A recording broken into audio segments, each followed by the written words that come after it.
ಅಪರಿಚಿತ ವಾಹನವೊಂದು ಸ್ಕೂಟರ್ಗೆ ಡಿಕ್ಕಿಯಾಗಿ ಬೈಕ್ ಸವಾರ ಸ್ಥಳದಲ್ಲೇ ಮೃತಪಟ್ಟಿದ್ದು, ಸಹ ಸವಾರ ಗಂಭೀರವಾಗಿ ಗಾಯಗೊಂಡ ಘಟನೆ ಪರಂಗಿಪೇಟೆ ಸಮೀಪದ ಕಡಿಗೋಳಿ ಎಂಬಲ್ಲಿ ಇಂದು ಮುಂಜಾನೆ ನಡೆದಿದೆ.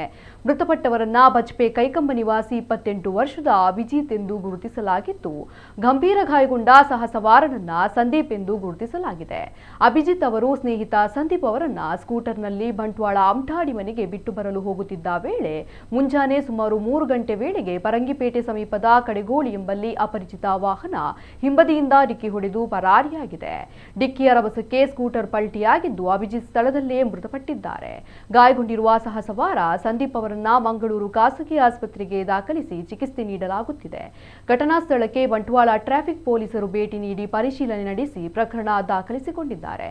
ಅಭಿಜಿತ್ ಅವರು ನಿರುದ್ಯೋಗಿಯಾಗಿದ್ದು, ಮಂಗಳೂರಿನ ಎಂಆರ್ಪಿಎಲ್ ಸಂಸ್ಥೆಯಲ್ಲಿ ಉದ್ಯೋಗ ಪಡೆಯುತ್ತಿದ್ದರು. ಮೇ 27ರಂದು ಕೆಲಸಕ್ಕೆ ಸೇರ್ಪಡೆಯಾಗಬೇಕಿದ್ದ ಅವರು ಅದಕ್ಕೂ ಮುನ್ನವೇ ದಾರುಣ ಅಂತ್ಯ ಕಂಡಿರುವುದು ಕುಟುಂಬಸ್ಥರ ಆಕ್ರಂದನಕ್ಕೆ ಕಾರಣವಾಗಿದೆ.